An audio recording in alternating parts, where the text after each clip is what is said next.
Weapons hot and one-liners at the ready, recruits. This ain't just some summer blockbuster vacation. This is the real deal. You've been chosen as part of an elite task force for the month of action. Now when those bullets start to fly and everything around you is up in flames, don't you lose your nerve. Remember who you are. You're the toughest, craziest, most resourceful sons of bitches to ever lace them up. We don't wait for backup and we damn sure don't retreat. Now strap your asses in and get ready for the drop. Oh, and one more thing. Before you pull that trigger, tell them John Mortis sent you.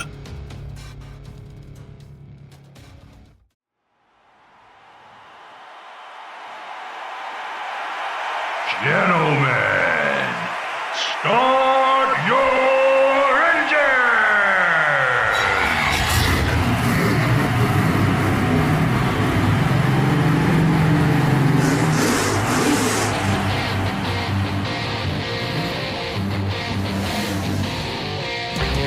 I feel the need for speed. Ow!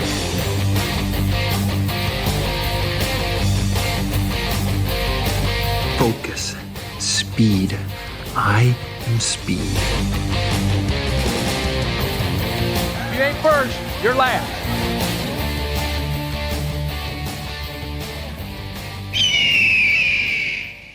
What's going on, everybody, and welcome to the second episode of Give Me Back My Need for Speed, the podcast, the inaugural episode of Month of Action. That's right. I know it says June 30th on the calendar. It's now July -1. Okay, that's how we're starting this now, because I didn't want that big of a lull between, the start of July, which is Month of Action, till an episode.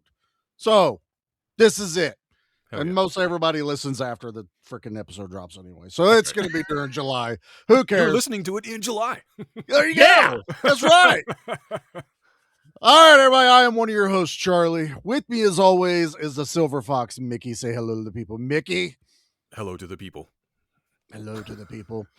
And with him, as always, is our third official co-host. He got off probation. It's the one, the only, Parker. What's happening, Parker? Oh, what's up, guys? I forgot my fingerless gloves, so I can't Oh, drive the dude. big rig today, but I'm hoping I could sit in the back and watch something while you guys are driving. You got to rock that little CRT TV in the background. Yeah. Oh, yeah.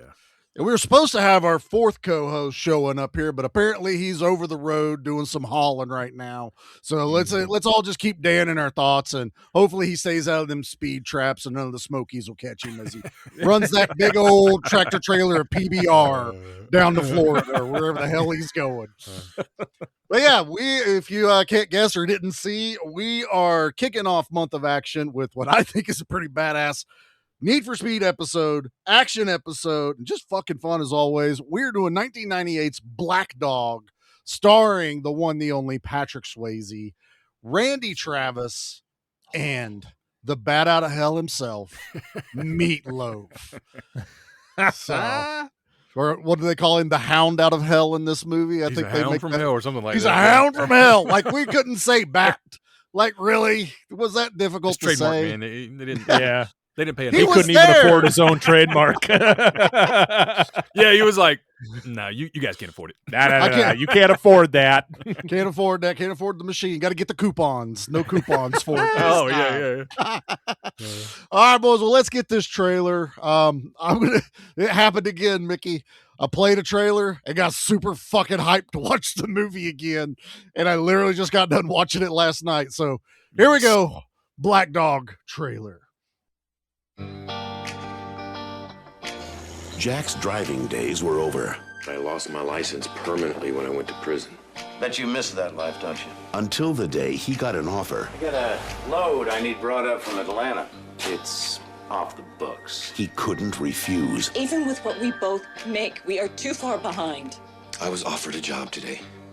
Driving. You the driver from New Jersey? That's me. You got a name? Jack Cruz. You'll have to forgive Earl's manners. He was hoping he'd get to drive. But what was supposed to be a straight run up north There's over $3 million in automatic weapons on that truck. What was that? a Mazda is about to take a few unexpected turns. He's trying to hijack the load. Good old Southern hospitality. We are shutting this truck down. You didn't tell me I'd be hauling illegal artillery. You got a real pretty daughter, Jack. I believe she's got your eyes. You touch them, I'll kill you. If I do not have my guns by 7 p.m., I am going to kill her and the kid. Universal Pictures invites you I'm gonna deliver that truck, and nothing is gonna get in my way. to buckle up. Hold on tight. And watch out for the other guy.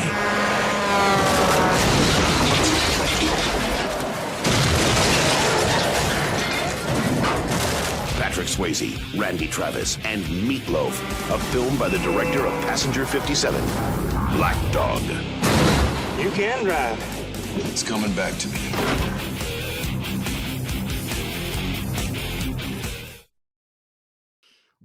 Damn. Was that some like Rob Zombie like playing in the background there? No idea. I'm listening to the trailer because I expected country music throughout, because Yeah, 100%. that's what this is. And all of a sudden that guitar just starts and it just gets nastier and nastier as it goes. I'm like, yeah, this is exactly the trailer I watched that made me watch this movie. That's exactly what it was. The only complaint I have is I wish they didn't spoil like what happens like in the third act of the movie in the trailer. Like, oh, you got a real pretty daughter there. It's like, no, we don't need to know any of that. No. We don't need to know that guy's the bad guy. I don't know. For as much as this movie actually did in the theaters, it didn't matter what they No, told. it did not. They Because could have played the whole movie in the trailer. And I don't think it would have changed much, but true. it worked for me. Hopefully it worked for you guys. Let's get into our histories about this movie. Parker, let's start with you, brother. Not sure if you've seen this before or not, but won't you tell us your history with Black Dog? This was one that you suggested, and I went, I've never heard of this. This was like a hidden like it's something I missed. A 90s action movie that I just completely just went right by me. And like seeing the cast, like I love Patrick Swayze. I love Randy Travis. I mean, I listened to his music so much growing up. Hell yeah. And of course, Meatloaf. I mean, yeah. Staples. Yeah. Everyone had those cassettes. I think my mom had those cassettes. Oh, yeah. Everybody did. It was just like, if you didn't have a Meatloaf tape or CD or record, are you even a music fan? She like, probably come on. Sharpied out hell and wrote heck, and it just said bat out of heck on the cassette. Honey, look away. That's right. But yeah, I had never heard of it, and just watching it for the first time, it felt like I was like 10 years old again. It was a great first time experience. I love it. Mickey, what about you, brother? You were pretty excited when I recommended this one. Yes, sir. This is an all-time favorite, man. Like, this was we didn't see it in theaters. We didn't go to theaters a lot unless it was a big budget movie or like a big event.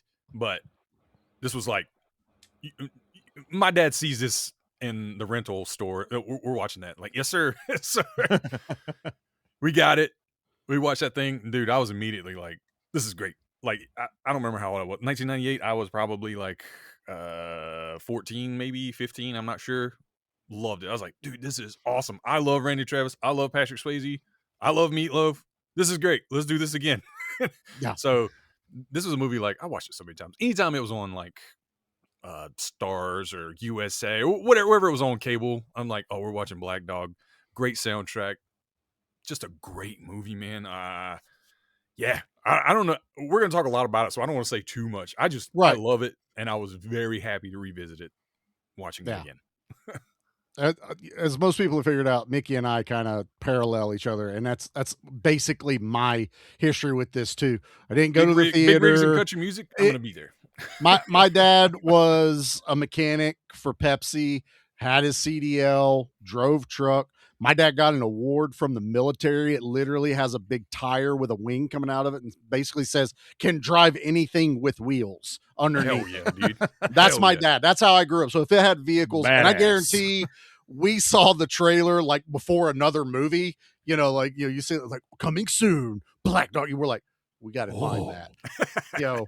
Poster pops up at the movie rental place, like immediately getting it. Yeah, I remember me and Dad renting this. I was about 18, so I was still at home, but this was like right around the time where I'm just about ready to move. And we watched this. I think we watched it twice that weekend. It was just one of those, it was just like, holy shit, this is awesome.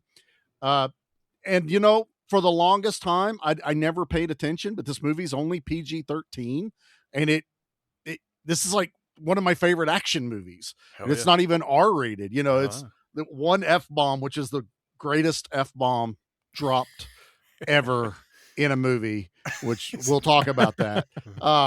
But yeah, this was there was a lull in the 2000s of me kind of, I hate saying forgetting about it, but it just kind of went into the background of my life, a little bit. And then like every once in a while you'd be like, what was that movie with those, just Black Dog? Oh yeah, I want to watch that. And I think I got I think it was still around the time I was able to get VHS, and I bought it on VHS.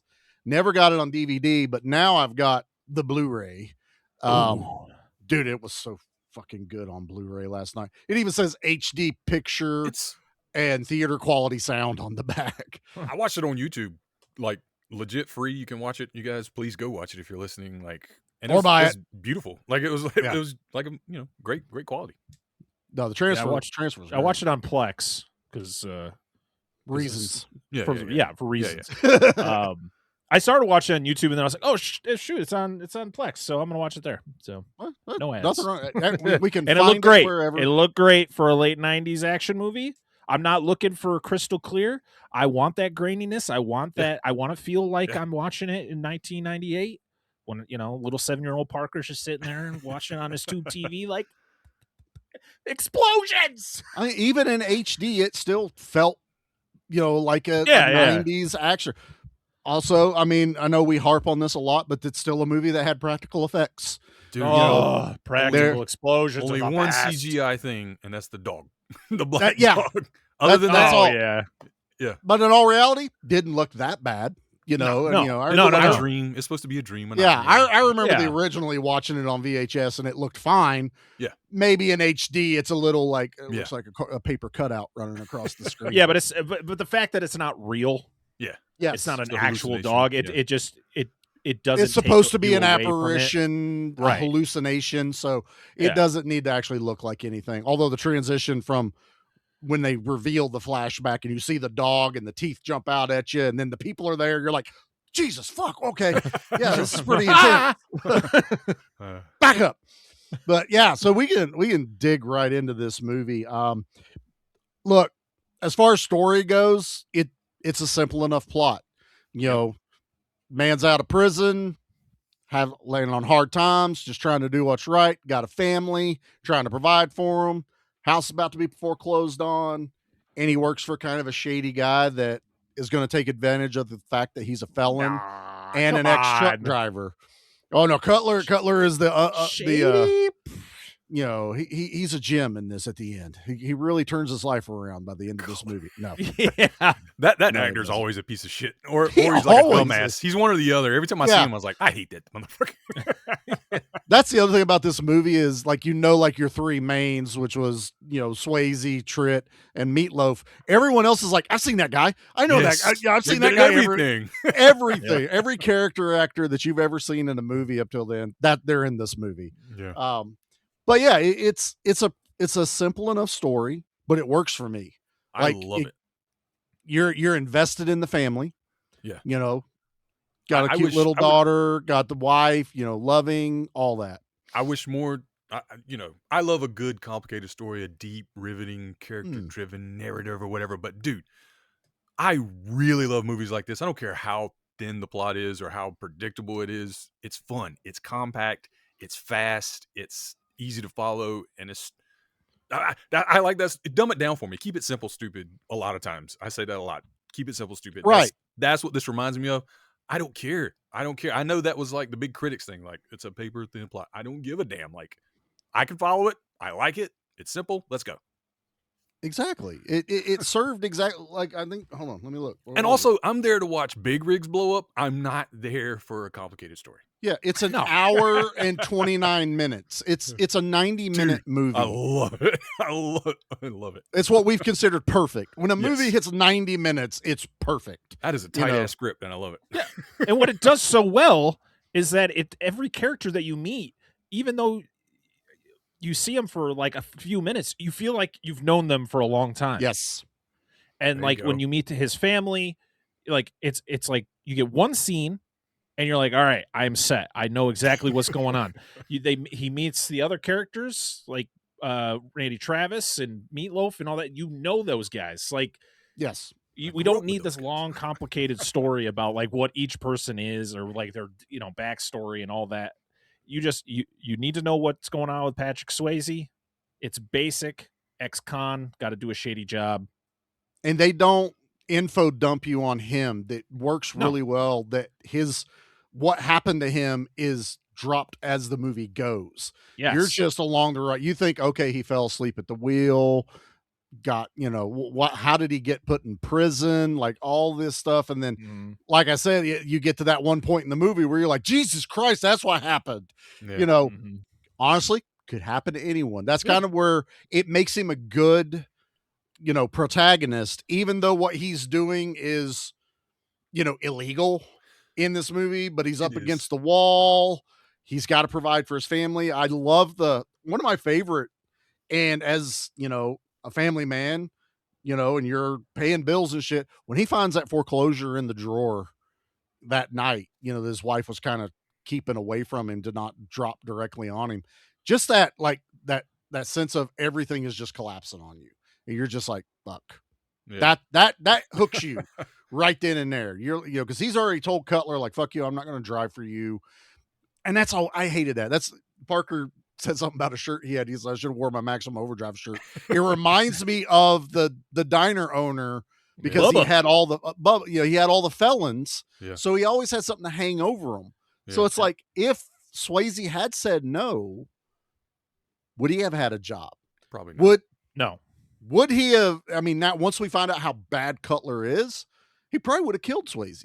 Accidentally, Jack falls and a truck falls on top of his head. Yeah, because he knows he's up to something. He can't risk all that getting out. So there's a lot. When you've seen this movie as many times as I have, you start finding all the layers that everyone else didn't give it a chance to find. But that's where I say it's such a well done, tight story. It's a suitable plot, and like Mickey said, we're just here to start seeing big rigs wreck. And if there's one thing this movie 100% delivers on, it's the stunts and the big rig wrecks. I love it. But so yeah, he takes this job, saves the house, needs $10,000. Doesn't sound like a whole lot right now, boys. You're like, 10 grand, I got that in credit cards. Hold on. Save the house for 10 grand. I can run some automatic weapons across state lines. That sounds worth it. Yeah. That's worth it. To be fair, he didn't even know what it was. I'm sure he knew it was shady, but there's like, I think he had an inkling from Atlanta to here in 15 hours. And like, yeah. I mean, he knows it's probably illegal, whatever it is, but he doesn't know drugs, something, moonshine. It's toilets, everybody. It's all toilets. My favorite thing though is like he gets offered the job, he gets told how much. It's 10 grand, and of course, when you find out how much money he needs, it's always either that amount or just slightly less. And you're like, imagine it was like 11,000. It's like, well, where am I going to come up with that extra 1,000? I need that extra grand, baby. Yeah. Well, see, now trying to interrogate. It's even worse. He's like, okay, 10 grand. I got to expense my food. I got to eat on this trip. Who's paying for the fuel? Will I make it the full run in 15 hours? I don't know. What about replacement fingerless gloves? I need fingerless gloves. Pair. Come on. Crowbars. Nice crowbar. You got to have a crowbar with fingerless gloves. It's a requirement. I think it is. Honestly, I wish the crowbar had showed up more in the movie. If you're going to show it to me several times. He turns into a sidekick who can talk. when he kept like hitting the tires with it, I was like, "What the fuck are you doing?" Oh, that's how you check your tires. I mean, one or two times, sure, but he just kept doing it. Kept doing it. I was like, okay, well, you got there's a lot of tires back there, so he's hitting each one. That is, he actually he went to truck driver school, passed, and got like his A with the CDLs or yeah. So he legit got it. So I was like, I love okay, that. I love that's when awesome. actors just go above and beyond for a role like that. It's Yeah. like, did he need to? Probably not. But No. did he use it after this movie? Who knows? But the He'd fact be that like, he had it. Good news, guys. I got my CDL. So that next part of whatever Roadhouse 3. Can't wait for Ghost 2. yeah. Ghost Driver. You know, you could, but I do like it. And honestly, I think it does suit it because when he does drive, it's not like it's someone else in the seat. And then they cut to Patrick Swayze's face. So that helps with the movie. You know, he's actually looking at everything, knows what he's doing. It's believable enough. And he's not I love that he stalls it out the second he gets in the truck with Randy Travis. Just the music's like intense, and you're just like, this guy, he's got his fingerless gloves like we're talking about. He's like, he's ready. Pow. Yeah. Yep. Dead. You did say you could drive. No. You just get that little bit of like Yeah. discredibility to him, or just like, hubris or whatever, where it's just like, wait, he can drive, right? Like even the audience, and we know because we've seen it, but your first time you're like, wait, he probably can drive really good, but it's just funny and it's a nice little touch. He hasn't been driving for a long time. What, 2 years, right? A new truck that he's never been in. I like that they gave him a truck and it's like bright ass Ferrari like, hell red. No, I'm not driving that. And he's like, no. So I can need an old piece of shit. Yeah. Where's the Peterbilt at, bro? Give me that Peterbilt back there, boys. I love that. I do the shot of it entering the scene where it just right up to camera, and you're like, yeah. There's good camera work in this, man. I have zero. Absolutely. Because it's a movie that has to be filmed that way because everything is bigger. Yeah. You know, it's a bigger than life. It's not just cars wrecking, which, hey, we do get a lot of car wrecks in this because they do a little bit of you've got a spotter with you. Worst spotters on the planet. Yeah. How many times did the bad guys sneak up on him? Yes. And Sonny had no idea. I know Wes is the rat, by the time you get through the movie, but Sonny's driving and he's like, I'm your backup. I'm your spotter. You're behind the truck. You're supposed to cover his 6. Oh shit, there's trucks behind us. Must be red. Especially knowing who Sonny is. Yeah. Like when you find out what he does. Like, dude, you suck at your job, bro. Just and that poor Camaro. That Camaro did not deserve. It took some punishment though. Those stunts were hell yeah. Oh yeah, everything. I just can't get over the fact of Mickey and I, we're car guys. The second you see that Camaro and they do that inside shot, I went, there's a roll bar. Wonder why there's a roll bar in the hatchback of the Camaro. Yeah. And then later you're like, that's why there's a roll bar. You also get a moment where the car is like, it's badly damaged, and then it does a shot where it jumps back onto the road, and it's like, wow, it kind of repaired itself. It's like doing some Christine type shit. It Dukes a Hazard that thing immediately. Oh, dude, for watching this as many times as I had, that's now my favorite thing is to watch the accidents and go, it's not moving again. That's not gonna. There's a moment when Red is like trying to. Yeah, he and like his left front wheel like snaps the spindle off. The tire is at a 45-degree angle, and then he backs he's that right bitch back out. up on the road. I was gonna say I've watched somebody actually do that to their vehicle. They weren't moving. No, that guy's tire just went 90 degrees. I was just like, oh nope. That how many of those trucks did they have back in the back? Man, Some poor mechanic in the back going, we only got one of these. Keep it in the film. Son of a bitch. Oh, speaking of Meatloaf, I love Meatloaf, and to be honest, I loved him in this movie. He is a complete cartoon character. Yeah, he is, I'm gonna get you, Jack.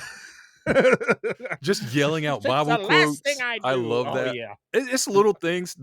We talked about the coupons earlier. He's clicking clipping out his coupons. Just all these I need little my things that I Sundays. Where's my love about Sunday him, man. throwaways? These are really important things, like, to build a character. And I know he's not like deep or anything, but still, it just you know who this guy is for real. Yeah. I gotta get my 50 cents off my luncheon meat at Winn-Dixie, sir. That's what I need. My first job was at Winn-Dixie. I was like, woohoo! There you go, baby.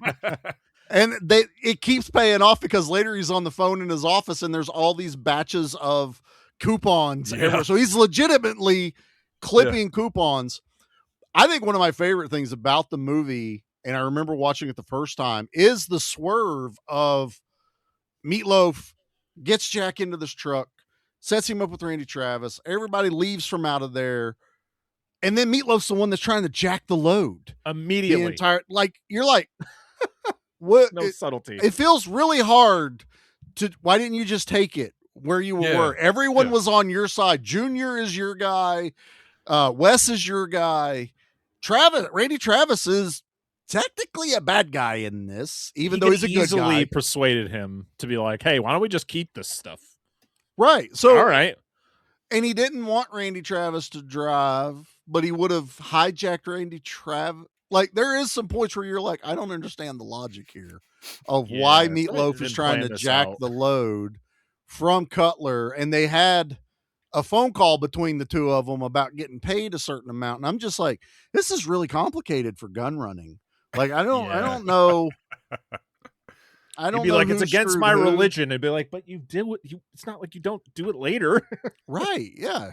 No, I'm having all you do it. And then when people start dying on his team, he doesn't give a shit. Like, it should have. Not even his son. Like, it should have been. Which, to be honest, Junior, did not know it was actually his son until he dies. And then you're like, oh. Why he called him Junior. Yeah. They called him Little Loaf. That was his going to logo. say. He's hamburger bun.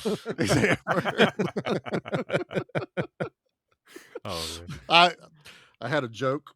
Fuck it, we can say it. What was his mama's name? Ketchup, because it's always on top of Meatloaf. That was terrible. Terrible. I don't care. But I love it. I don't know why it popped in my head like that. It was awesome. But yeah, so they get the truck. They got to run these guns. 15-hour trip. You know, it's the action, like, gun running version of Smokey and the Bandit. We got to get from point A to point B. And, you know, Swayze's, you know, just doing his truck driving thing. All he cares about is, I'm just going to drive the truck. I don't care what's in the load. I'm going to do the job. I'm going to get it done.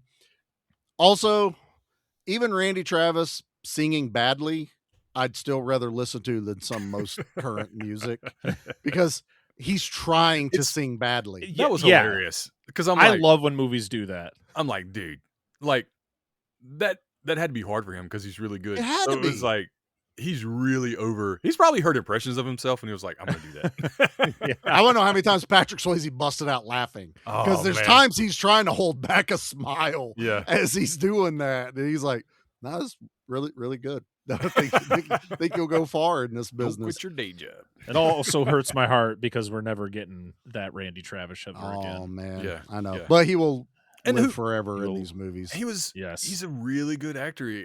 I mean, he was in a few Westerns. I think he was in Young Guns. Like, he's been in some things. And I'm like, dude, I wish we could have got more acting Randy Travis. I think it would have been awesome, but I'm also glad we got music Randy Travis. Yeah, for sure. Too. I mean, that's what he's known for. I mean, I grew up with Randy Travis. So, and that was another thing, you just watching this movie, and I grew up in the 90s. I'm a metalhead, but I lived in the country. So every radio station played country. This was my country, because I don't listen to country now. I don't either. This was my country. But you know, when you're a kid, you listen to what mom and dad listens to. Like, you don't get a choice. Absolutely. So, I mean, this is what they're listening to.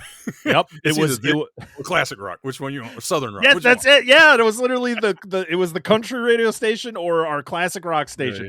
That's why that was the only two that came in my area. Like, you either got one or the other. Dad would sprinkle a little bit of metalhead in here every now and then, so I got a taste for it. But yeah, those were the two big things. That was my best friend neighbor growing up. He's the one that introduced me into metal, because dad didn't give a shit. But growing up, mom refused to turn the TV on for news, like for updates and weather, because as kids we would just it didn't matter what was on TV, we'd stare at it. So it was always the radio. She would get up, wake us up, turn the radio on. Yeah. So you're listening, especially in the wintertime, you're listening for school updates, anything like that, weather updates, playing country music. So every single day before school, that's what I heard. Hell yeah. So of course I grew up with Randy Travis and Reba McEntire and Patty Loveless and all these people that are in this Reba part. See, you did wear the Came right shirt. together. All full all worked out. circle. Yep. That's it, man. You throw Reba in the middle of something, it's totally great. But yeah, I absolutely I have so much fun with this. And then I'm always just anticipating the carnage. You get the car wrecks first. For once, Charlie was not the sad one in the movie because no vans were damaged in the making of Black Dog. But my wife loves 80s Monte Carlos. Oh, and man. that Monte Carlo gets fucked up in this He movie. got his shit eaten. Yeah. Dude, It explodes. it was perfect. He just slammed on brakes and hit it and exploded. I was like, yes. It's so funny when like knowing the truth behind like cars not doing that, but it's like you just don't give a shit yourself. But if it doesn't, I'm gonna be mad. Yes, Right. As soon as it hits any solid object, it doesn't move. It better fucking blow up. But not the good guy's car. That's the difference. No, You no, hit no. the good guy's car as hard as you want, and it will never explode. I noticed throughout the movie though, nice little job at continuity in this movie. The back of the trailer is usually like smudged with black, like from that explosion. I was like, hey, good job, guys. Nice. The Camaro stays fucked up consistently. Yeah. They even put plastic over the back hatch part later. Randy Travis rips it off. He rips it to get something out of the back. And I was just like, so some PA's got to go back over there and tape that up later. But it's consistent. But, you know, you get the really good action when you find out like, oh, shit, that's Red's guys. And at first they're like, maybe it's Red's guys trying to hijack this load, not Red directly. Like, you know, we saw these guys previously. And then all of a sudden Red's at like this intersection up above with a flatbed with like a stack of cars on it. I love this one. There's a better accident later that's my favorite, but I love that guy's blocking the road but gets so fucking scared because Patrick Swayze basically downshifts. Womp womp. Randy Travis looks worried. He's like, oh shit. Floors it, and then that guy's like, fuck this, and pulls forward, but it catches the back of that rollback perfectly with the bumper, spins the rollback, and the stack of cars just drop straight down in the middle of the road. I'm like, perfect. Yeah. Just absolutely perfect. And everyone else is going around. And you just Meatloaf sitting there like, the hell did I just witness? He heard that downshift, saw that big black puff of smoke, and was like, shit. Roll it, baby. He's like, damn, he is a good driver. Yeah, damn, boy, you can drive. You can drive. Well, my fair, we're not gonna just walk through everything. Basically, we find out later Sonny is undercover FBI agent. There's also an FBI agent, an ATF agent in this movie which is basically the comedy relief in this they're movie. awesome. I love them. Charles S. Dutton. That was guy. Was that the ATF guy, the bald that was guy? The FBI that was the guy. FBI. No, the ATF guy is the guy from Groundhog Day. Steven Tobolowsky. That's who that is. Yes, dude. When they fuck up the sting at the beginning, you know, because they both horn in on this one. That's right. This movie starts with an awesome car chase, with a box truck. Yeah, but they fuck each other up, and then the Fed guy is like, what does ATF stand for? Alcohol, tobacco, and fuck ups. It's just that was awesome. The best F-bomb drop in a PG-13 movie ever. But I'm also thinking to myself, do these agencies not talk to each other? Like, no, I guess not. They're so inept, and then the fact that they now have to partner up. So, and their names in the movie is Ford and McLaren. Yeah. So they've got car names for a movie that doesn't have either of these vehicles, I think, in there. And they are like polar opposites of each other. They're the odd couple. You've got the man's man, and then you've got like the guys like search your feelings, or like I'm hearing a lot of hostility, and the other guy's like shut the fuck up. I just love that back and forth between them. Finally breaks like, this is bullshit. He's like, there, didn't that feel good? Don't you feel better now? It's like total role reversal. But so you find out Sonny is an undercover agent put in for Red's team because they know that they're running these guns, and they're trying to find who the end guy is, which we know is Cutler, the guy Yeah. Swayze works for. So there's this whole thing about them. It is a pretty good whodunit for the middle part of this movie about who the rat actually is. Yeah, because you kind of think it's Wes, but he's a sniveling little puny piece of shit. You almost want to call him a kid, but he's not really a kid. He's immature as hell, and he's kind of radish when you watch it more. Yeah. But it's not him. Randy Travis, man-child almost, like kind of man-childish. Yeah, that's good. I like that. Yeah. Randy Travis works for Red, has worked for Red for a while, and then Sonny is just kind of there. Patrick doesn't know him well, and it seems like Randy Travis and Sonny are kind of at odds at times a little bit. They know each other, but they don't quite trust each other. And so we don't know Sonny's undercover yet. And we see him make that phone call at the way station. So like at that point, we are kind of like, it's Sonny, right? Like he's the snitch. Yeah. Or at least that's what if you've never seen the movie before, you're like, he's the snitch, right? Yeah. He's trying to go watch the movie and watch it. There's really no way to really spoil this movie if you're just watching it for the action. But there is a little bit of a, that was pretty cool. They do kind of like, woo, woo, woo, woo. Like, who could it be? Right. Because he does a really good job at like holding his cover. Like even after he does the phone call and Randy Travis is calling him out on it, and he's just like, "You want to call her?" Because he's talking about his mom. My mom. She's getting a cancer ward at the name. Good Samaritan. I'm wondering, and this is what I would think. Again, this movie has no need to go this deep, but in my brain, I'm like, I wonder if the FBI has where that number calls and they have someone answering because that's his cover. If he ever gets found out, here, hit redial, and the girl's like St. Mary's Hospital Cancer Ward. How may I direct your call? Boom. They're gonna. Yeah. Okay, you're telling the truth. I like to think that was real. But, like that's really what's going to go on there. Maybe not. Maybe some guy's like, FBI headquarters. Who can I direct a call to? Oh shit! Fuck them out. I told you guys. When you see Sonny pop up, let the girl answer the phone. Jesus. Oh, Sonny. So glad you called. But I do like. Yeah, go ahead. I do like that kind of explains why they're not getting in trouble, because all these wrecks and all these things happening. Like, where's the cops? Where are the law cops? Enforcement? But there's nobody on the road. We have an undercover guy who's kind of keeping this under control, or not under control, but we don't want to blow his cover, so we're not going to put the cops on this at all. We're just going to. They're pulling them off. The way station's the big moment. Like, there's no reason. Like, that cop's looking at the crate of weapons. Why is there a pit bull in the back of your truck? I love Tiny. Tiny is so awesome in this movie. That would be the first dog. Like, there's something illegal in here. As soon as you see the dog, you don't even have to look. Whose dog? I don't know. Came with the load. Came with the load. Yeah. He's like, put it on a leash. Like, what's that gonna fucking do? The dude was just so scared. I like that Tiny is the only professional, because someone said when the cops come, don't run out the back door. Yeah. So Tiny stayed in the back. Yeah. Because when they opened the door the first time, he's like ready to rip your fucking nose off on Patrick Swayze. And then Travis Tritt's kind of this caretaker, I'm guessing. You know, he's the Travis one that took care of Tritt's it. here? Not Travis. Oh, yeah. Randy Travis. Randy Travis. Country. Whatever. It's fine. We don't edit here. I'm not even going to fix that. Oh, it's fine. I was hoping Travis Tritt just showed up in the movie, and I just would have been. I'm sure he helped co-wrote a song in the soundtrack. I don't know. We'll go that way. I'm looking it up. While look it up. I know Red Atkins, Patty Loveless, Randy Travis.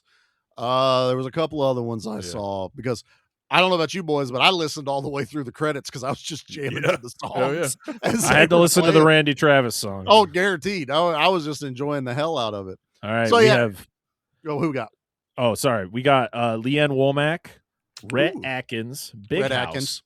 Gary Allen, Chris Knight, David Lee Murphy, Randy Travis, David Lee Murphy, Patty Loveless, Steve Earle she and was the in it. Dukes, Jack Ingram, and Linda Davis. Nice special appearance by Travis Tritt. Yes. He didn't scroll down far enough. So see that part. Sorry. Yep. No, it's fine. No, but they get through the way station, and later you find out Sonny is calling headquarters like, hey, call these guys off. They call off the inspector. They let him go. And even like Patrick Swayze's like, I got a feeling Yeah, somebody's that wanting was us weird. to get through all this. Like we should be in We handcuffs. were caught. Like we were legitimately Yep. caught. He tries to like talk nice to the guy. Is like, hey, is Hey, what's his Pooh face? Bear. Pooh Bear, yeah, Pooh Bear. Yeah, that guy. Yeah, he left like 2 years ago. You ain't made this run in a while. Like, no, I haven't. Also, Dad's told me stories of like going through way stations. None of those cops would have been like, hey, your headlight's out.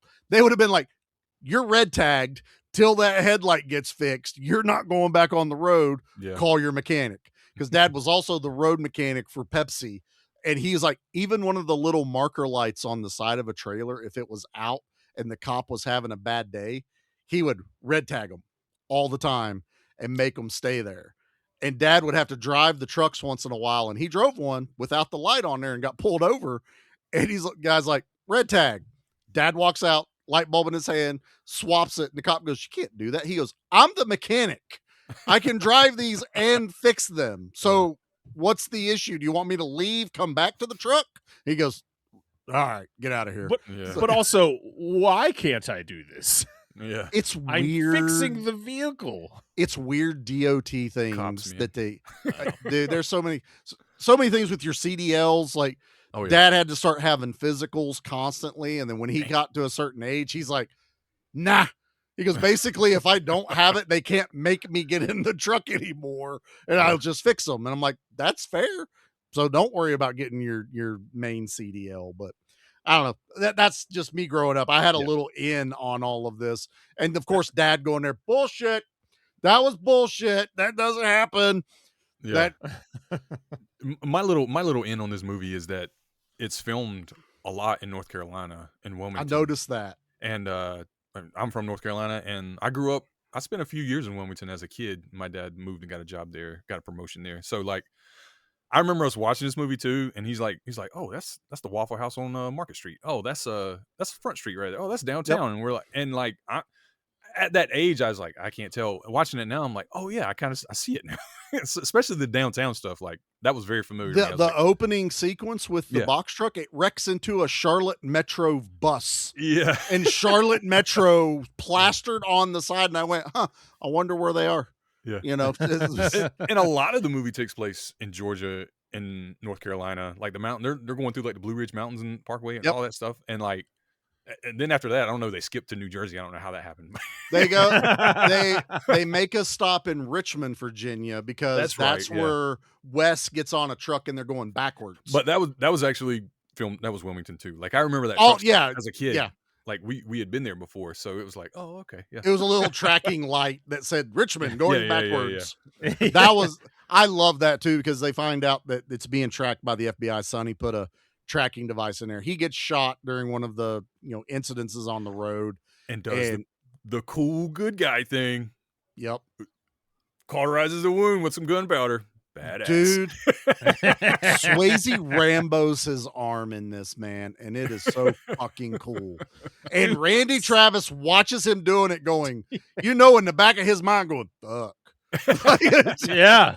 Like, God damn, boy. Especially with what had just happened moments before with Sonny dying. Yeah. And then he's doing this. But backtrack, this movie connects with Maximum Overdrive because that was also filmed fully in Wilmington. Yep. And they were both of those movies were produced by a De Laurentiis. Yes. It was. Dino did Maximum Overdrive. I don't remember the name of the one who produced this one, but I was like, Raffaello, it's a De Laurentiis. Oh boy. Yeah. There's some, like I said, I was listening to the songs through the credits. There's a moment, and I like looking for names, just weird names that jump out at you. In one of the credits, it said, assistant to Miss De Laurentiis. And beside it, Dino De Laurentiis. And I went, so her husband was, that's I think awesome. his husband was the assistant. And that's like a little in joke. Cause I was like, why else would you have that in there? But it was to Miss De Laurentiis, assistant Dino De Laurentiis. I was like, I like that's that. awesome. I pointed out to Jackie. I may have to screenshot that later and put that out there, but I got a chuckle out of it. But all right. Go ahead. I was going to say, are we going to talk about the greatest tractor trailer fight. I was gonna in this say, movie. oh, with fight. So my favorite scene is Yeah. the mountain scene, right? Like where they're Yeah, coming that up the- one. Okay, yes, dude, love it because All the tractor trailers. I learned how to drive through the mountains. Watch this movie. You got to watch out. You got to keep your brakes coming back down. I love it, dude. He's like, see this guy? He's hot riding. If you don't catch that gear on the way down, he's in trouble. I knew he was gonna do it too, and he did it. That was the greatest setup, and You I got a love it. convoy that moment. You had a convoy moment. They knocked Sonny out of the little box, Yeah. and then all of a sudden, Junior's in a was it a car hauler? Yeah, it was a car hauler. Something like that. Something like that. He comes up one side. This red truck passes him. That's Without empty. a trailer. Yeah. Yeah. Well, it had a trailer, but he was. Oh, that's empty. right. That's right. It gets turned. Yeah, because it turns into something pretty awesome. Yeah. But he's able to pass Patrick Swayze, so it trucks pass each other. Yeah. And then all of a sudden, out of nowhere, this is where Sonny sucks at his job. Is a red or a yellow fucking semi truck comes up and just slams them in the back. So they are boxed in on this mountain road, and they're trying to slow him down as he gets to the top of the mountain. So basically, he can't go anywhere. Patrick Swayze's like, fuck this. We're going down, bitch. Drops down a couple of gears, pushes the guy in front of him, and that guy's like, oh, fuck. I'm not stopping. He's pushing me. Like, ride your brakes.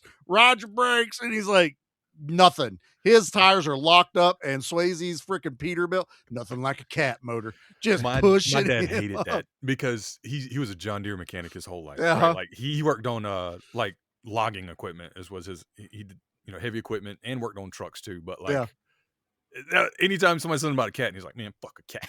It's like I remember him watching this movie. He's like, man, get out of here. But all those trucks had cat engines though. Every one of them. All had He knew how to work on those too. Like, I mean, it's like whatever. When you're that, it's like it didn't matter what was on what the cab looked like. 90% of them had the same powertrain running inside of them. It didn't matter. Dad, I was doing a job site around here and needed a cat key because they only had one on the job site, and we were all using the lift. And Dad's like, go over there on my keychain, and there was like 5 cat keys. And if you don't know, at least back in the day, they were all the same. So he's like, you can have one, just take it. And I literally could go to any cat anywhere, open the door and start it and run around. And I went to the job site before anybody got there, and we were using the lift because we were doing the second floor. I'd lift all our tools and we'd unload it so you didn't have to go up and down steps. They come out there like, who left the key? They're like, no, I got it in my hand. And I went, I got one, and just held the key up.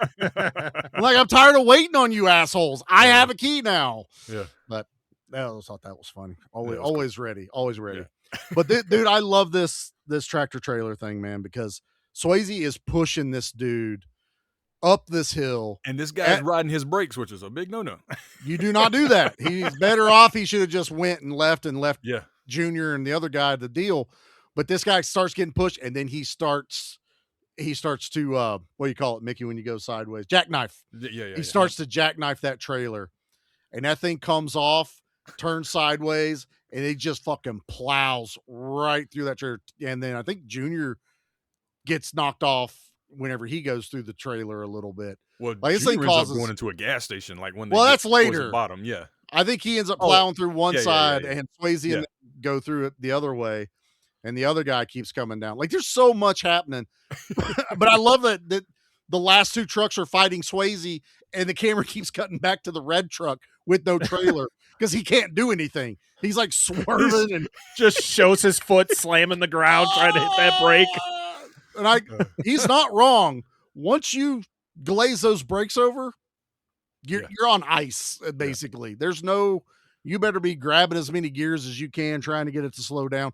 Also, no runaway truck ramps. I was gonna say, usually when you're coming down, you see the runaway path. Like, go up the runaway path.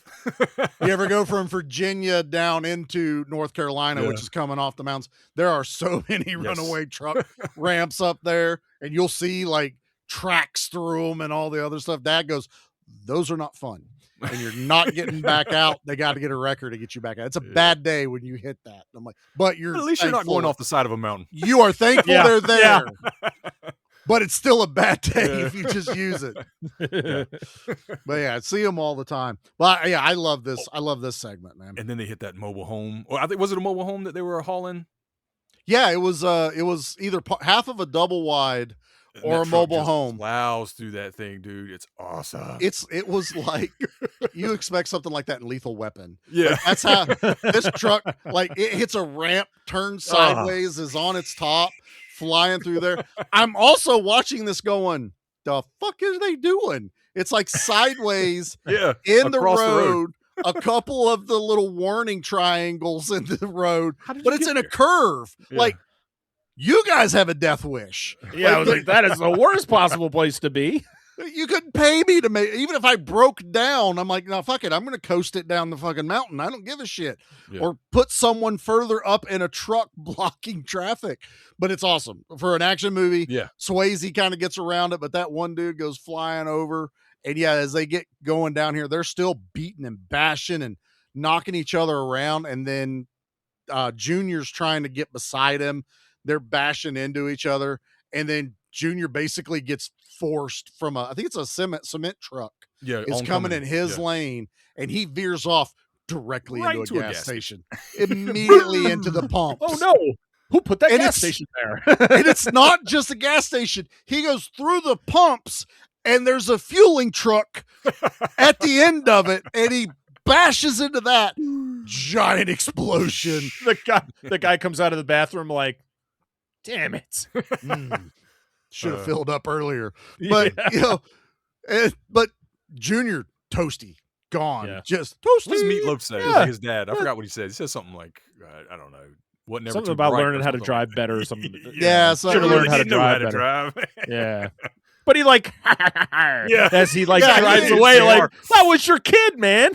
Now He's- that I know that it was your kid. He's lost how many henchmen in this? Like 5 or 6 by now? Yeah. And they're all the doofy henchmen who clearly none of them know actually how to drive a truck. They're all minimum wage men over Basco. We'll get some more. They're in it for the moonshine probably and a bit of the Exactly. drugs. You know, that's about all that they're in, a little bit of paycheck to get them from day to day. They drink it away. They're like the villains in Rolling Thunder, Mickey. The Exactly. sons. That's Exactly. basically what the henchmen are for here. Actually, Meatloaf would have made a really good villain in that one too. It would have been awesome.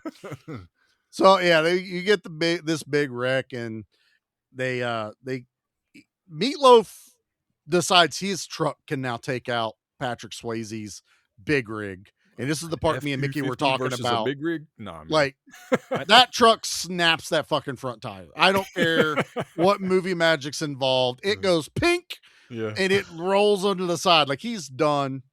But he does eventually get like knocked out of commission, wrecks the truck. Meatloaf's out, and he does what Parker goes. He's like, "I'll get you, Jack Cruz," He crashes into like an electrical grid. Yeah. with And the somehow guy on the front of his nothing- truck. Yeah, when nothing happens to him, but he goes, I'm gonna get you, Jack, with the last thing I do. Oh, that's right. The motorcycles, like they've gone through every vehicle to take out the tractor trailer, and these 2 motorcycles come running up there. I love when Wes is tied up in the back seat, and he's like, "Rrr, rrr, rrr," and he's like, "If you tell me you got to pee one more time, I'm going to beat the shit out of you." He's like, "Fine, I'll take it off." He goes, "I didn't lie to Red. He's coming," and it's like, again, they suck at their job. They're already there. They're already at the back of the tractor trailer. But Also, it's a great action sequence, though. this action sequence is great. One guy gets taken out by the wrecked bike, which is always awesome. The other guy ends up on it. I don't know if henchmen go to school or what their education is. But if you're firing at the truck, so you're not really worried when you're on the motorcycle, Yeah, okay? yeah, So you're firing at the truck, putting holes in it. Yeah. Awesome. Why, when you get on the truck and you're behind the sleeper cab With a window of a right there. fiberglass cab with a Mickey knows exactly where I'm going, do you not just strafe the fucking cab? Yeah. Where's Automatic anyone weapon. gonna go? Instead, let's hang off the side and shoot at each other as we take turns going into cover, when I'm just like, there's a fucking window right there. I don't want the good guys to die. Right. But I'm sitting there going, I This think could be over. there needs to be a school for henchmen, like truck driver school, like in Top Gun. There needs to be a henchman school. So we need to teach henchmen Good idea for a movie. See? Always Top Gun thinking. School for Truck Drivers. Let's go. Top Gun School for Truck Drivers. It's a stomper semi. Yeah, it's got two-wheel drive. Make way. Stomper Road King semis are coming through with working headlights and running lights and trailers you can hitch on for the fun of it. Large treaded tires too. Plus heavy haulers for really big jobs. 10 wheels make them stompers go. Each semi and heavy hauler comes with 2 Duracell batteries. Stomper Road King semis and heavy haulers. Get one. But I always think about, I always just I laugh at that. And then the guy resorts to, let me disconnect the airline. Let me disconnect. Let me fucking, like, you're on this thing. What are you trying to do? But we do get a cool Patrick Swayze fist fight on a moving truck. Hanging off the side. And I don't know what the safeties was, but it kind of looked like it was him. At least, I'm sure there was a platform or something down there while I was driving. But on close-ups, it's definitely him. When the camera cuts back and it shows Red's truck and him hanging off the side, it's a stuntman. I could tell. I could see. So when he's hanging down, but it is Swayze on the platform. Like every time Red tries to smash him and he does that freaking upper body pull up. Yeah.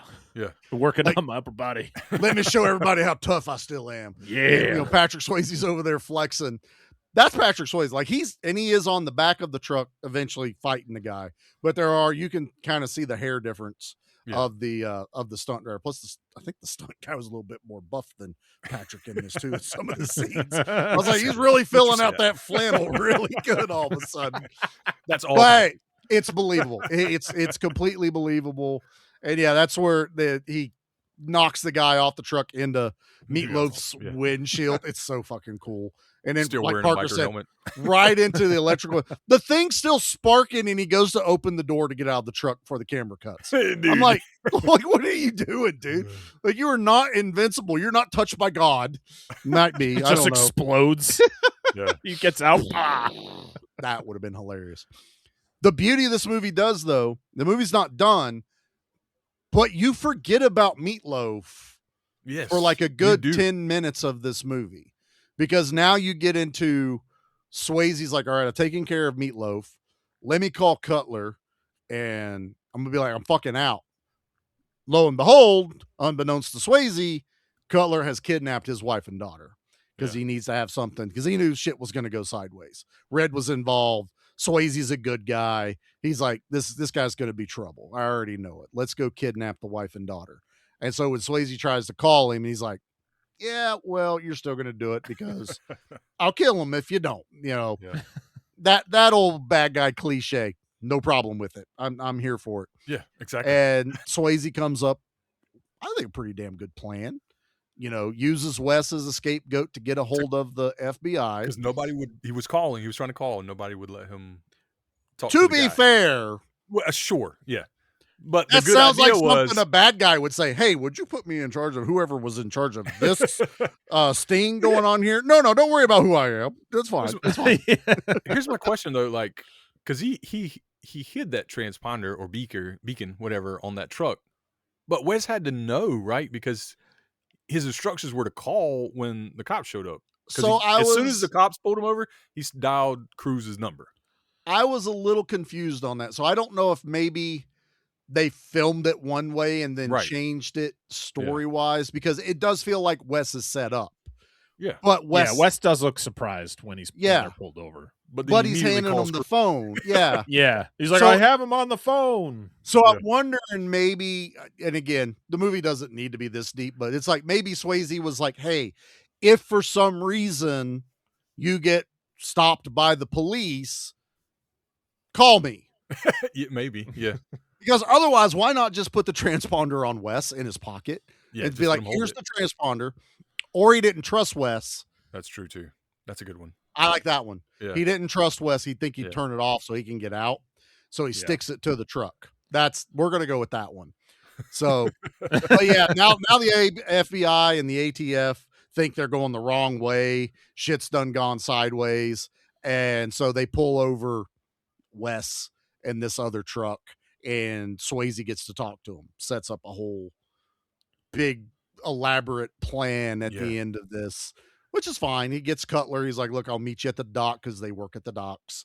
That was like his job. And he's a mechanic for that. So it meets him at the dock to exchange these things.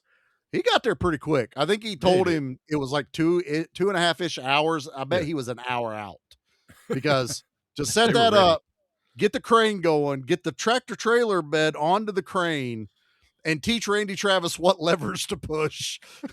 And especially, I was thinking, like, don't you tell the bad guys that they're going to get there early and ambush you. Right. Like, wouldn't you so be he like, had to have not been that far out, like you said. or already there. He's like, all right, we're here. He was just hiding behind one of those crates. Just hiding. Yeah. Okay, there. I like that he's like on a boat for no reason whatsoever, and the name of the boat was Fetish. I was like, is that the only boat that was in the dock? That's what was available, man. I guess. Sorry, one of the downsides to HD, I could read everything on the television. And I'm just like, did that boat say Fetish on the back of it? That's hilarious, dude. It did. They probably got there and they were like, this is the boat. This is the boat. That's the one that's the only guy that said yes. He just has a few requests when you're done. Make sure you get a great shot of the back. Yeah. Patrick Swayze has to leave his left shoe, his right sock, and do one pottery class with the guy. That's all he has. That's all he wants. You could use the boat for whatever. You said you could blow it up for all he cares. Just those aren't his requests. I don't know. This is terrible. This is terrible. But yeah. So Cutler shows up, wife and daughter. You know, it's that same old like, give me her. No, give me the weapons. Exchange. Give me her. Yeah. And it's like, all right, Randy, go ahead. You're Earl. Give Mr. Cutler some of his weapons. Fucking, what toilets are shipped saran wrapped, already assembled, wide open, not boxed up? I don't know. I've installed toilets. They Yeah. come in boxes Yeah. and you put them together. Yeah. If you're lucky, you get the ones that are already put together, but they're always in a box. These were the fancy ones. These were high dollar. You sure? I think they were luxury toilets with bidets built in. They were bidets. That's what it was. They were all bidets. But he dumps those out. One of the crates of weapons falls out. Cutler loses his shit, obviously. Damn it, no. Gets his wife and kids, all this stuff, right as the FBI and ATF pull up. So this is where the action, the gun shooting action movie takes off, because everybody who gives a shit about innocent people around there, wife, kids, Patrick Swayze, everyone starts firing their guns aimlessly, just everywhere. People dying, flying everywhere. But I like this. This is again, it's very Lethal Weapon-y kind of ending, being at the dock with a shipping container and, you know, a showdown between him and Cutler. It's like, it's hands down. We've already seen Swayze can fight. He can do what he needs to do. He chases them. I do like it that he's chasing them like basically through the shipping container. So you get that like close quarters, you know, around this corner, around that. He fucks that one dude up, the henchman for Cutler. That kidnapped the wife and daughter.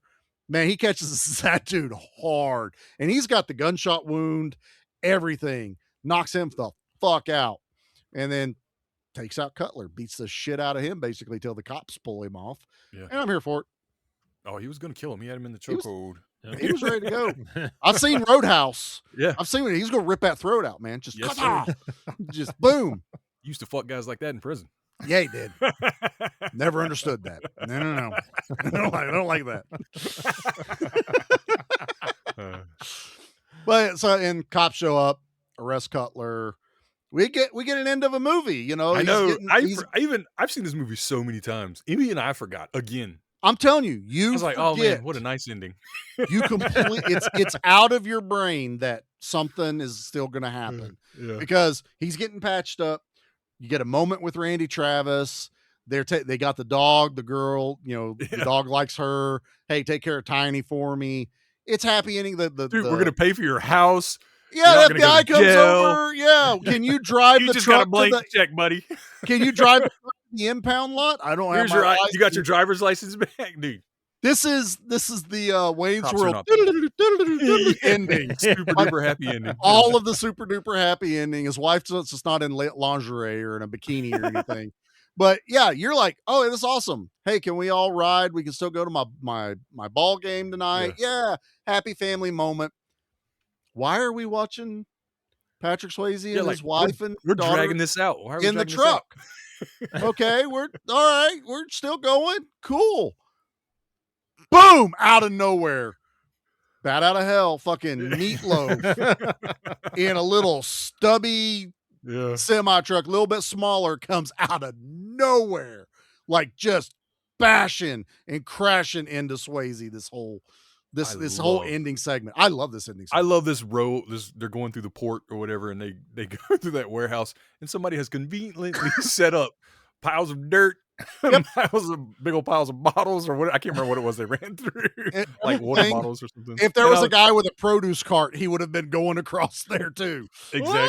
A couple guys carrying a pane of glass. Why are there two piles of sand just in right next to each other? And it's like, why is I there worked always really a hard ramp? to set that up too, and he's just like, come on. No one ever comes through here. I gotta clean that up, guys. Come on. So, Parker, this is your first time watch.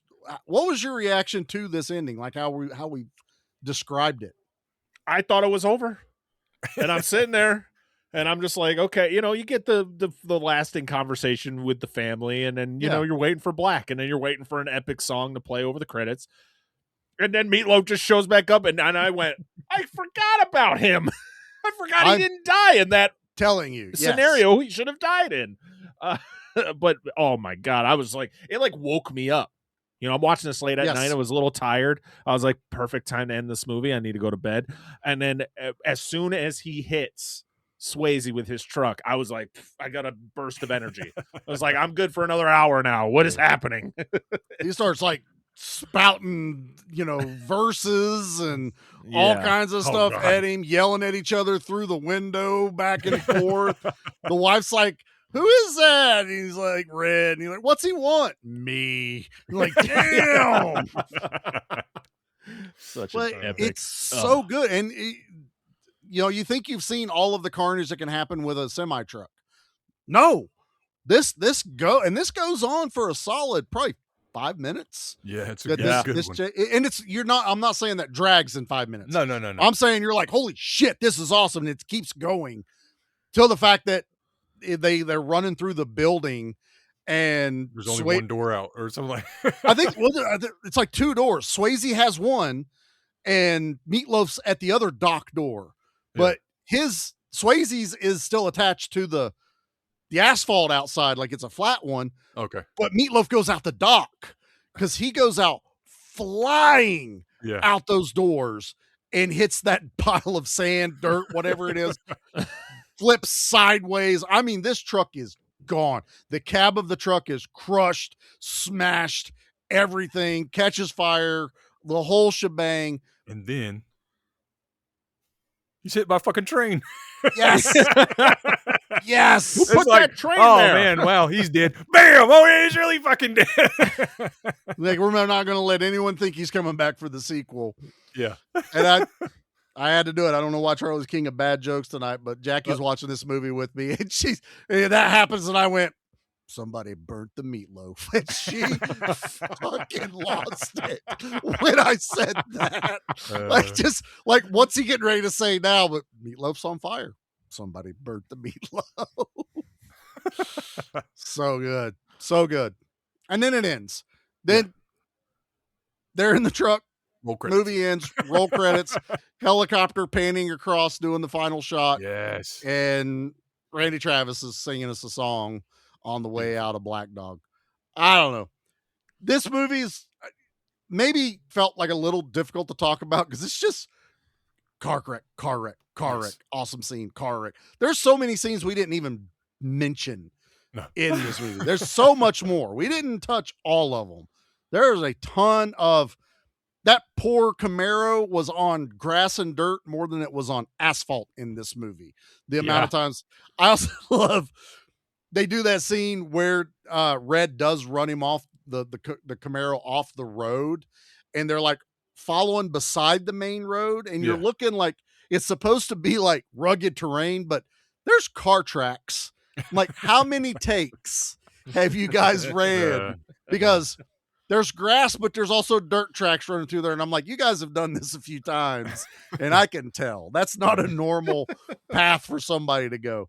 Again, see it in HD, seen it so many times, I can now just look at stuff happening in the movie, and I love it. So, all right, boys, let's get into our things. What are our things for Need for Speed? Let's see. I'll tell you what, let's do Best in Show. This is going to be our favorite vehicle in the movie. Good evening. How are you? Yeah, hi. This is really a beautiful car. You know that? Let me tell you what Melvin's Coast is packing right here. All right, we got 411 posi track out back, 750 double pumper, Edelbrock intakes, scored over 30, 11-1 pop-up pistons, turbojet, 390 horsepower. We're talking some bucking Mustang. Hey, man, I know you got this thing out of a Yes. Yes. All right. Mickey, let's start with you, brother. What vehicle is Best in Show in this movie? I love it, right? It's Red's truck, the Ford F-250, right? Like, it's a beautiful truck. I mean, it ain't gonna hold up to a Peterbilt, and it's the bad guy's ride, but that was a really sweet cherry ride, man. Like, I love box style Fords and Chevys. Like, give me that 80s, early 90s look, and I'm there every time. And it's a really cool truck, even though it should not have run after he turned his axle sideways. Like, otherwise, it's a great truck. Yeah. Okay. Well, yeah. This is the best looking. I think I agree with you on that. Parker, what about you? What's your favorite vehicle in this one? Best of Show.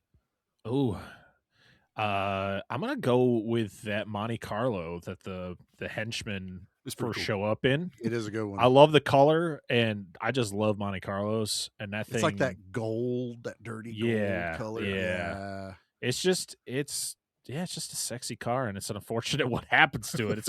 It also leads to an awesome explosion. So it goes out in fiery glory. It is so epic. I don't think it was an SS. I think it was just a standard Monte Carlo. Yeah. I don't think it was an SS, because that's really the one Jackie really would have cried if it had been an SS. Then I like that they were working on it, like when they first showed up. The dude's just got, I don't know, got a crowbar or what. He's just doing this back and forth. I was like, what the fuck are you doing? Like, is the fan stuck? What are you doing? Somebody's like, okay, this is you're in the scene, you're working on this car, and action guy's like, I've never worked on a car. I don't know what to do. I think there's even a moment where like Meatloaf is talking to Swayze about it, and they all just kind of look at the guy for a brief second, and it's like that's what all the audience is doing too, going, we don't know what you're working on. That's like those fake Instagram models. It's like, all right, now you're working on a car, and it's not the ratchet's not even on a bolt. It's just free floating in the middle of the air, or the socket's way bigger than anything that would be on the car, and they're just working on it. Like, all right, you can't fake it for people that know what's there. I could imagine just walking by this garage and just looking and just going, yeah, I'm going to go somewhere else. Yeah, I'm not getting my car worked on here. Yeah. No. Let's see. That leaves me. I was thinking on this because the Peterbilt is cool. Yeah. But it's also just an old, flat black, beat to death Peterbilt. But, it's got a presence. But after watching the movie last night, I realized there's a moment in this movie where you're kind of caught off guard a little bit, and they're in two badass black fox body Mustangs. Yes. And you're kind of like, are those bad guys? Yes. What's going on? The FBI is chasing... Matching black cars? Got to be bad guys. Yeah. It's Fast and Furious, man. It's just like... We've talked about this a lot of time. And then it turns out that the ATF have black matching Fox body Mustangs that they are running around Fast and Furious style, fucking up the FBI's sting because they're trying to get their sting. I like those because they're so out of place. Yeah. And it's kind of a twofer. I get two Fox bodies in this, so we'll take it. I'm not a Ford man, but I do appreciate them. So yeah, that's our Best in Show. All right. This one's going to be hard. But it is. Best wreck. Yep, I'm flying through the air. This is not good. You all right? I think so. Are you sure? Because you just went through a wall. Make the pace call. Hit the pace car? Hit the pace car! What for? Because you hit every other goddamn thing out there. I want you to be perfect. Now go on, go. Classic. All right, Parker, let's start with you, brother. What is the best wreck of the movie? I love a good gas station explosion. I love it so much. Between the gas station explosion in The Hitcher from the amazing gas station explosion in Maximum Overdrive. Oh, yeah. It has to be the gas station explosion caused by one Junior. Because it is the fact that he hits multiple things that explode and it's just and it's all practical, and it's like, why can't we do this anymore? I want practical explosions, and this is just chef's kiss. Probably because of this movie is one of the reasons why they frown on it. Because they got in trouble over an explosion that went off accidentally and hurt people. Whoops. And they got fined like $16,000 by the state of North Carolina because they were setting up a gasoline explosion. It's not used in the movie, which means there was even more that we should have gotten. But they were setting it up. The stunt people were, the riggers were getting it ready. For whatever fucking reason, they were using the battery out of a vehicle that was still in the vehicle, and the wires were ran under the hood, and somehow the wire touched the battery, because it should be in a battery outside of the vehicle with the wires disconnected from it during setup. Like, there should be no chance the wires are even remotely near. They were I want to imagine jumper cables for some reason, or that Looney Tunes dynamite fucking detonator. But yeah, they got in trouble and people got hurt doing explosions for this movie. So that's probably why they're frowned on sometimes. All right. Hollywood. Thanks, Black Dog. We appreciate that. All right, Mickey, you got to do the difficult. What's your favorite wreck in this? I thought Parker was going to choose this one because we talked about it earlier, but it's when that Monte Carlo hits the back of the Peterbilt and it explodes.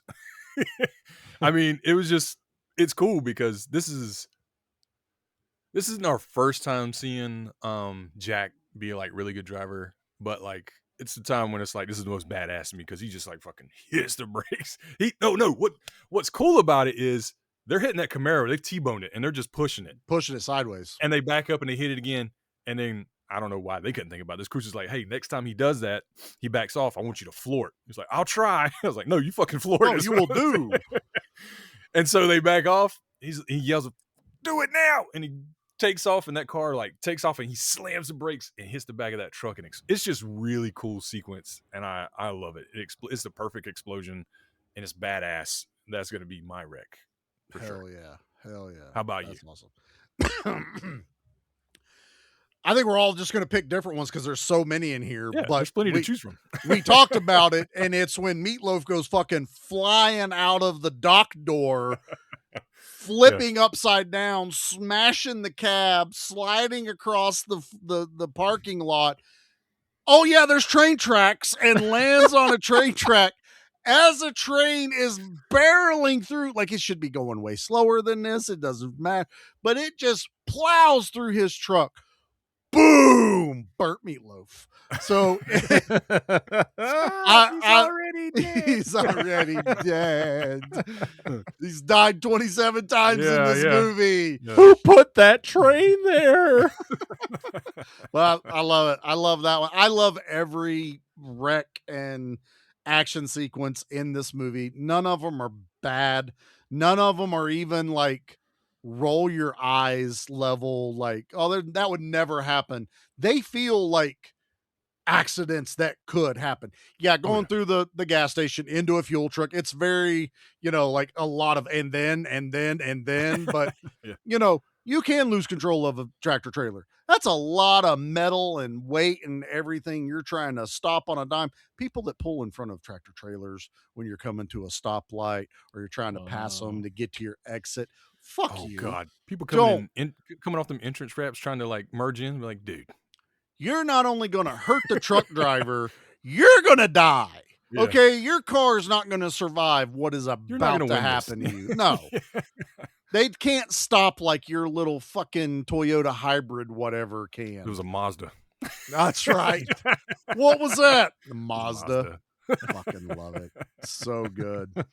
All right, boys, let's rate this bad boy.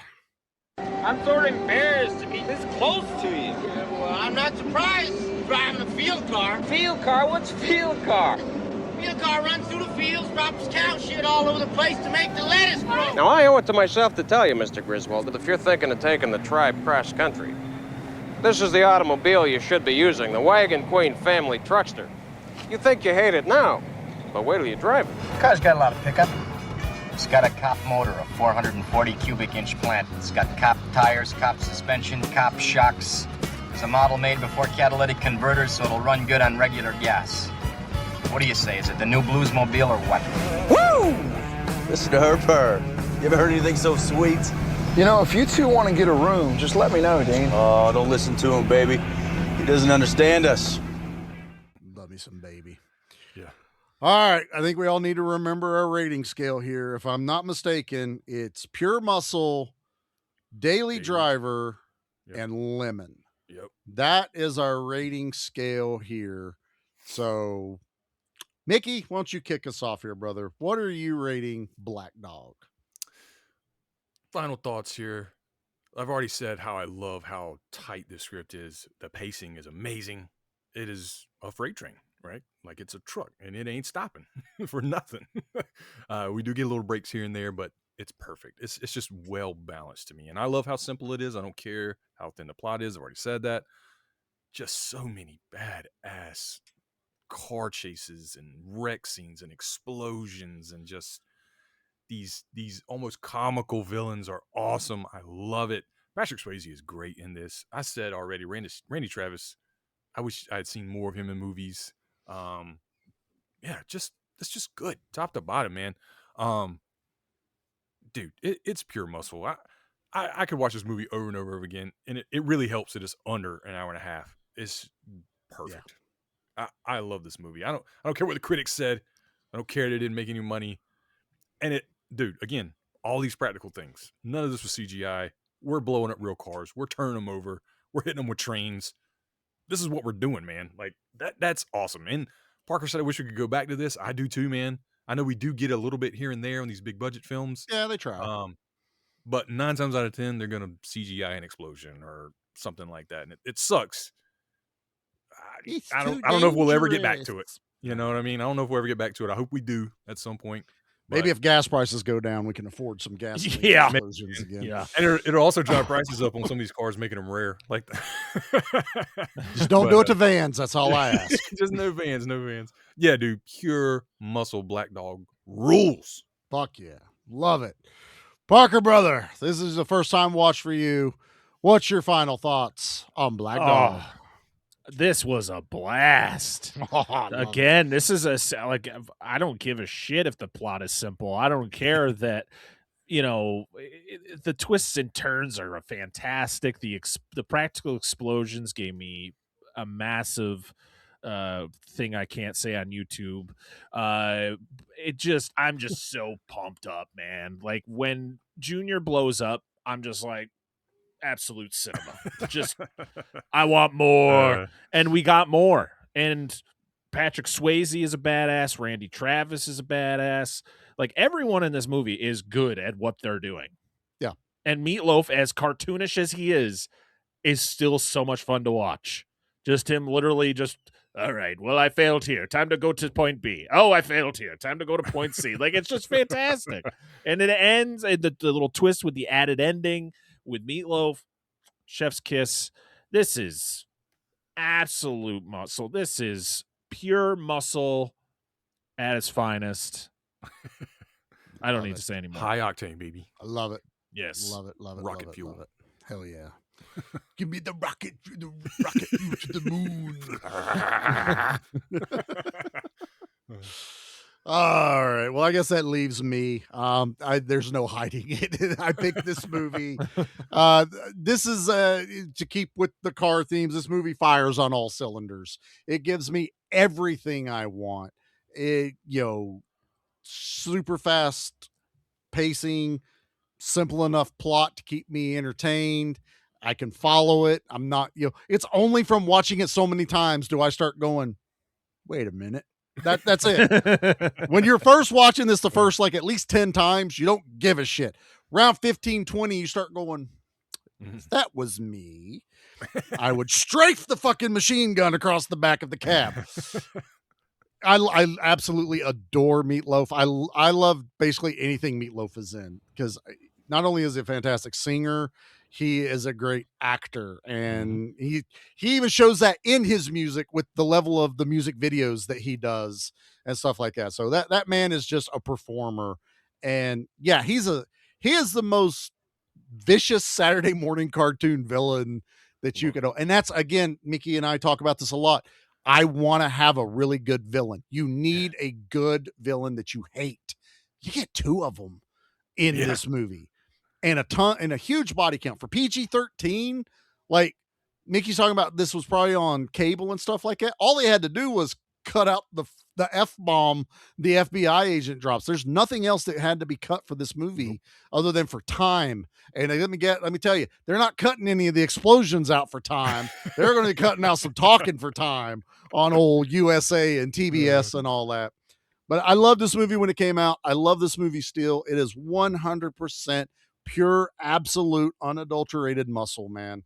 I love it to death. We don't have a unanimous drop or anything for this one, so we're still workshop. Hey, we only have 4 of these a year, okay? So it takes us a minute to get the ball rolling again. But what we can get into now is, like we said at the beginning, this is the first episode of the month of action that is taking off. Delayed. That is taking off all of July. This comes out the 30th. Guess what? It's July 1st. 31st, this second. It's whatever. July -1. That July -1, June 82nd. It's a leap year. I don't know how math works. It's fine. So yeah, this is the official start to the month of action, which also means, like we told you guys during the B action, this is the largest roster of people involved in the month of action ever. Like, we basically have eclipsed where we were last year. And as always, I will quickly go through the list, and please go listen to all of these other shows if you're not already. Follow them on Instagrams, wherever they are, their TikToks, Facebooks. I think 90% of us are probably mostly Instagram, right, Parker? Probably, yeah. I think that's where a lot of us are.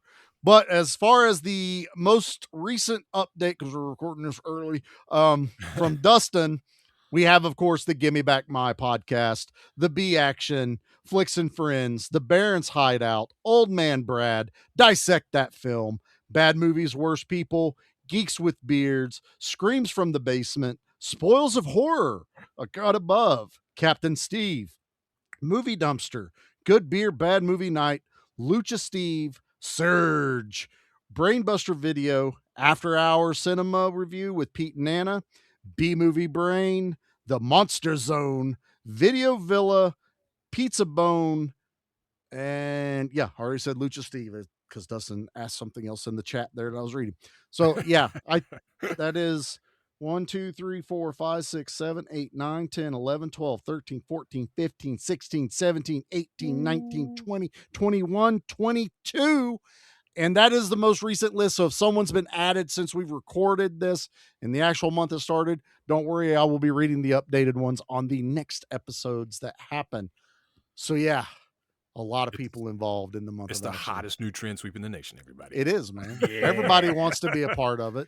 But guess what? It doesn't cost you anything. You can be a part of it. Want to join mid-month? Shoot us a message. Go ahead. You want to get your podcast on here or get in the running to be on for next year? There is no cap. There is no limit except for how many Charlie will read on air as we're going. I'll just release one separate episode of just Charlie reading 200 people that are part of the month of action. We'll just have it scrolling in the video over here like they do the Patreon stuff. Yeah. The special thanks. We'll just get that rolling through there. Anna, this is video. It's easy. I'm just saying. Maybe. If I can do it on my videos, you can do it, Anna. Right. Yeah. Because that's right. As I said, this is Need for Speed goes on video. Also for this month, you are going to be getting Give Me Back My Action Movies. The OG show is coming back for the month. You get 3 episodes of that. After Hours with ANP are doing an action movie, and then we are doing 5 B action movies, plus our very special episode. Parker doesn't know about this, does he, Mickey? Because we announced it. So Parker would know. So I guess we can tell Parker now. Yeah. This is like hot tub time machine shit going on here. But don't forget, there will be a special episode dropped for the month of action where B Action has gone animated. Charlie, Mickey, and Dustin are doing their brand new show, Drawn to Action, that will be exclusively on Patreon, except for the first episode. The first episode will be available to everyone, where we delve into the R-rated cartoons of your Saturday morning favorites like Rambo, Toxic Avenger, RoboCop, Highlander, all these ones that you're like, they made that into a kid's cartoon? Yes, Right, they did. Yes, they did. And we are going to talk about them. We pick episodes to talk about. It's a lot of fun. We've already got a few banked. So it's a lot of fun. And yes, you heard that right. Charlie is finally starting a Patreon, even though this entire week of setting it up with Dustin has made me want to pull my fucking hair out. I'm like, I'm never signing into that because I could tell already. I was like, I was just, no. Charlie is out. Yep. No. As soon as Dustin's done setting it up, he's never signing into it either. I am all about protecting your identity online. Please give me a fucking button to click that says, yes, this person is okay. Stop fucking asking me.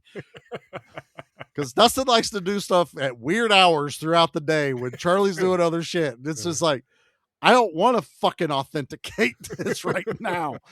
But yeah, so that is going to be happening. So we'll have more information as that's going out. Parker, what is happening for you guys this month on Dissecting the Monster Zone? Aside from month of action, even though that's part of it. So the month of action is sharing the month with our co-host Dan, because it is also the month of Dan, because Dan is celebrating a monumental birthday in July. So we let him, big one. So we let him pick every single movie we're covering for the month of July. I've listened to some of the Dan episodes. And so we got a lot of fun stuff. We'll keep it in the can for now. Sure. We'll keep some of the month. We're only doing 2 month of action episodes for July. Last year we did the whole month, but because it's Dan's month, we let him take control. But we got 5 episodes in July, which is awesome. And we're celebrating at the end of July, we're celebrating 3 years of the Monster Zone with a Coliseum type competition of our own. Don't tell Dustin. Yeah. Oh God. It's not the Coliseum. He already knows. At least I think he does. Well, it's like it's a monster battle royale where we're going to be taking a monster from each of the movies that we have covered throughout the 3 years of the Monster Zone, and we are going to put them in a randomized bracket, and we're going to let them go at it and see who comes out the victor. It's going to be a lot of fun. We haven't done a non-movie episode in a long time, so it's going to be a great time. How do we shoehorn Chuck Norris into that? Right. Chuck Norris versus Godzilla. Who wins? I'm thinking Chuck. I'm telling you. That atomic breath can't do nothing against that denim. I'm just saying, man. It's like bulletproof armor. We got a lot of fun stuff coming in July. Awesome. So, and for those that may be new to this, anyone that's in the month of action, they don't have to do the entire month. They just have to do an episode in July to be part of the month of action. That's all. That's why you're hearing Spoils of Horror. They're joining us. A Cut Above Horror Review. They're going to be joining us. They are actually going to do horror/action related movies. They're super excited. So those are some of the new additions to this year. So a lot of fun. We're looking forward to it. It's going to be a lot of work. We're already looking at our recording schedules right now. And we're all just like, woo, That's a lot. Yeah. I don't envy you guys. No.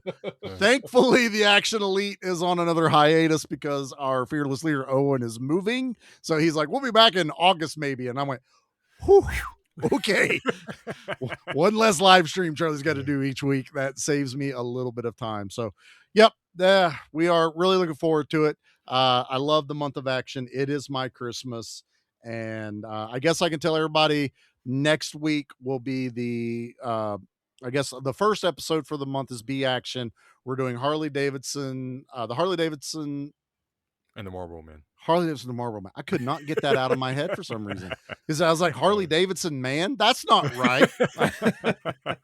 Harley Davidson and the Marlboro Man, which is a great movie. We already got our update of Dustin watching it the other night.